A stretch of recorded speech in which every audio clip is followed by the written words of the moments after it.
За сайн уу? Би энэ удаагийнхын бичлэгээр болохоор яг хэрхэн ярьсаа эмчилсэн талаараа тэгээд өөрийнхөө бас ярьсны түүхийн талаараа та нартай гоё хуваалцъя гэж бодоод зөвлөгөөнүүдээ бэлтгэсэн сууж ийн. Яагаад энэ бичлэгийг хийхээр болсон бэ гэхээр яг сүүлдний сторийн дээрээ миний ярьс өмнө нь ямар байсан тэгээд дараа нь ямар болцсноо ингээд хуваалцсан чинь надад бүр зөндөө асуултууд ирсэн. Угаасаа өөрөө арьс арчилгаа тэгээд эрүүл амьдралын хэв маягт үнэхээр хайртай, дуртай. Тэр талаараа бас та нартай аягүй гоё ярилцахыг хүсдэг. Ер нь бол энэ бичлэгийг хий гэж нэлээд удаан бодсон. Тэгтээ би яг өөрөө хүнд зөвлөгөө өгөх хэмжээний арьсаа амжилж чадаагүй байсан. Одоо бол яг зөвлөгөө өгөхөд бэлэн болцсон, өөрийнхөө гоё арьсыг ойлгоцсон, эмжилсэн байгаа болохоор та нартай бас зөвлөгөө өгье гэж бодлоо. За зөвлөгөөгөө эхлэхийн өмнө ихт болохоор би яг мэрэгчлийн эмч биш. Гэхдээ би бараг л 10 жил арьсны асуудалтай явсан болохоор би бол зөвлөгөө өгөх хэмжээний гэж бодож байна. Гэхдээ энэ бол яг мэрэгчлийн эмчийн зөвлөгөө бас биш гэдгийг нэг сануулъя. Би та нартай тэгээд юу ч гэсэн өөрийнхөө арьсны түүхийг хуваалцъя гэж бодлоо. Тэгээд ер нь би багаасаа бүр 10 жилдээ нэлээд одоо дунд ангиасаа хойш миний арьс бол асуудалтай байсан. Тэг манай аавын талынхан ерөнхийдөө арьс нь батгшгаад ялангуяа манай аав яг 10 жилдээ бага байхдаа угаасаа арьсны асуудалтай байсан гэдгийгсэн. Тэгээ харин ээж маань болохоор бүр цэв цэвэрхэн арьстай, арьсан дээр нь юу ч гардгүй, ямар ч арьсны асуудалгүй байсан. 10 жил байхдаа ингээд миний арьсан дээр юм гарахаар аавынхын талыг дагаад чи энэ арьсны асуудал чинь байхаас өөр аргагүй ч юм тухайд л тэгдэг байсан. Тэгээд би бас яг аав маань ийм арьстай болохоор сингэж байгаа юм байна гэд ингээд бас айгүй эмчлэг удаа явж исэн. Тэгээ их сургуультай би Сингапур улс руу явсан. Тэр үедээ яг Сингапур улс руу ингээд явсан чинь нөгөө Сингапур улс чинь маш юм чиглэг халуун орон. Тэгээд би өөрөө маш тослог арьстай байсан. Тэгээд тэр бол тослог арьстай хүний хувьд бол хамгийн тохиромжгүй цаг агаар. Тэгээд 3 жил тэр байх хугацаанд бол яг миний арьс хамгийн амар үедээр очиж исэн. За одоо бол миний арьс яг идээтэй батга ерөөсөө гарахгүй. Одоогоор бол миний арьс иймэрхүү байна. Жижиг жоохон сорвууд бол үлдсэн. Гэхдээ би яг эмчилгээнд ороод одоо сорвид гэж байгаа.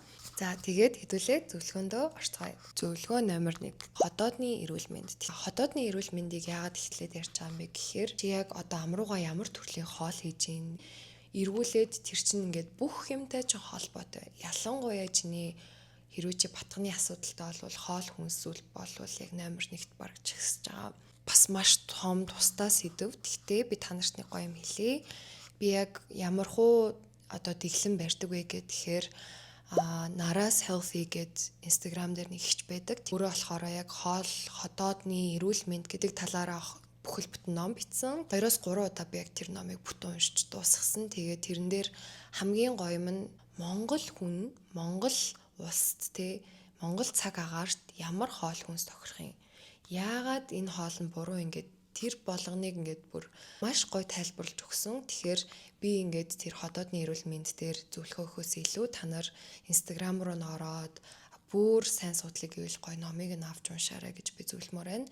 Миний санахаар бол 2 төрлийн ном гаргасан. Гэхдээ надад бол эхний ном бүр маш том өөрчлөлт надад авчирсан гэж бодож байна. Энэ тал дээр та нар Нараас Healthy гэд тэр хичээс зөвлөгөө аваад хийдэг постууд, оруулдаг зөвлөгөөнүүдийг уншаад тагаад яваарай гэж би та нартай зөвлөмөр байна. Хоёр дахь зөвлөгөө сэтгэл санаа. За сэтгэл санаа гэд тэгэхээр энэ дээр арьсны асуудал манадад маш их стресс, маш их өөртөө итгэх итгэлгүй байдал ингээд маш олон юм дагуулж ирж исэн. Батга гарч эхэлж исэн тэр арьсны асуудалтай байсан жоохон кикод очоод эргээд зөвлөгөө өгөх юм бол би эн чин зүгээр яг батгах чинь яг чиний амьдралд амьдралын хэм маягт чинь юу болохгүй байгааг илэрхийлж байгаа хамгийн гол илэрхийлэмж хүний бие үнэхээр ухаантай учраас батгах нь ямар нэгэн асуудлыг ардаа илэрхийлж идэг. Бүр гүнзгий өвчний анхны илэрхийлэл бас байж болно. Мөн маш гоё эрүүл амьдрал руу хөтлөж орох тийм гүүрчин байж болно гэсэн үг. Тарсан дээр гарч байгаа батгах чинь чиний бие чинь чамтай ямар нэгэн байдлаар холбогдох гээд байна. Ямар нэг юм сануулах гээд байна. Тэгэхээр энэ бол тийм муухай, стресс тэр юм бол биш. Идэгэрдэг зүйл. Тэгэхээр энэ дээр яг бие сонсоод би чинь чамд юу хэлэх гээд байгаа гэдгийг маш сайн анхаарах хэрэгтэй. Хугацаа болон сэтгэл санааны тайван байдлыг өөртөө өгч өөрийгөө бас хайрлах хэрэгтэй. Гуравт болохоор амьдралын хэв маяг. Би ер нь бол батгыг яг нэг одоо зүйлээр өөрчлөн гэж ерөөсөө хэлж чадахгүй. нэг бүтээгдэхүүнээр ч юм уу, нэг эмчилгээгээр ч юм уу ингээд ямар нэгэн зүйл дээр ингээд тогтсон юм ерөөсөө биш. Энэ бол яг ингээд амьдралын хэв маяг гэж хэлмээр байгаа. Тэгэхээр одоо арсны асуудлаас болоод амьдралтаа өөрчилсөн юм юу вэ гэхээр би нэгт эрүүл хоолтой болсон. Хоёрт би өөрийнхөө арсыг хүлээн зөвшөөрсөн. Гуравт болохоор би дасгал хөдөлгөөн хийдэг болсон. За дасгал хөдөлгөөн тогтмол хийснээр бодисын солилцоо чинь сайжрна гэсэн үг.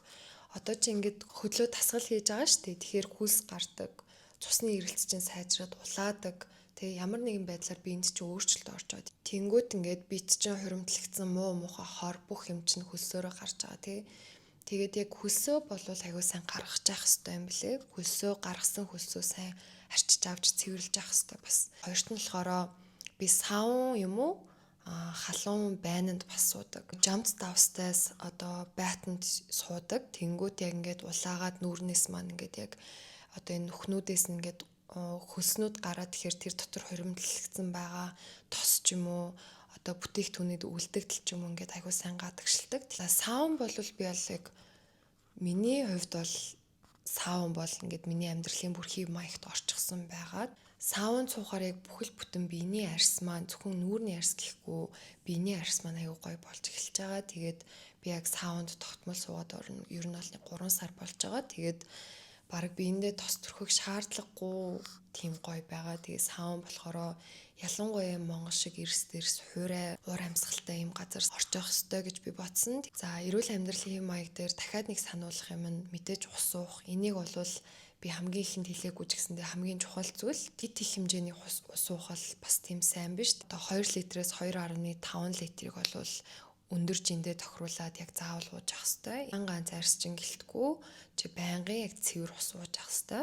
За дараачих нь болохоор ухаалаг утас болон яг утасны девайснуудаас компьютер гар утас ийм девайснуудаас авч идэг цэнхэр гэрэл арьсанд чинь бас арьсыг чинь тослогжуулаад маш их ялгаруулахад тусалдаг. Тийм болохоор одоо screen time-а багасгах бас шаардлагатай. Нар болон яг байгалийн орчинд бас арьсаа байнга амрааж тайвшруулж явах хэрэгтэй. Энэ дээр нь тэгээд давхар нэмэгдээд сэтгэл санаа чинь хүртэл тайвширна гэсэн үг.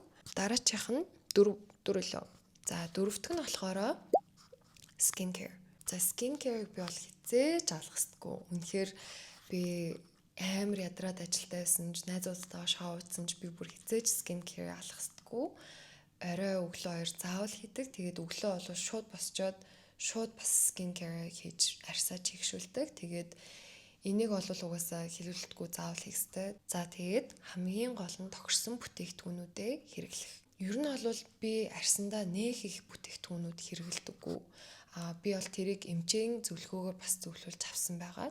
Та нар маань одоо бараг мэдж байгаа. Би арьсандаа бол зөвхөн доктор Oracle-ийн би бүтээгдэхүүнүүдийг ашиглаж байгаа. Доктор Oracle-ийг би сонгосон шалтгаан нь арсны клиник гэж явдаг. Тэгээд арсны клиниктэй давхар бүтээгдэхүүнүүдтэй. Тэгэхээр яг арьсаа онцлуулаад яг өөртөө тохирсон бүтээгдэхүүнүүдээ мэрэгчлийн эмчээс зөвлүүлээд яаж хэрэглэх үү, яах уу гэдгийг чинь бүгдийн бүр чамд ингээд бичээд хэлээд өгнө. Би бол Oracle клиник дээрээ бүжийн эмч дээрээ явдаг. Тэг үнэхээр миний арсыг эмчилж чадсан эмч. Тэгээ би энэ ташрамд бас бүжийн эмчтэй баярлалаа гэж хэлмээр байна. Эмчтэйгээ уулзаад арсныхаа өөрийнхөө арсны онцлогийг мэдж аваад, арсныхаа асуудлыг мэдж аваад тэг бүтээгдэхүүнүүдэд зөвлүүлээд аваарай гэж би зөвлөмөр байна. Хүн болгон янз янзын арстай байдаг. Тэгээд миний хувьд бол тослог арстай. Тэгээд тослог арсны нэг гоё юм ингээд удаан хөшөрдөг. Яагаад тэгэхээр цаанаасаа ингээд чигшэлтэй дандаа байдаг.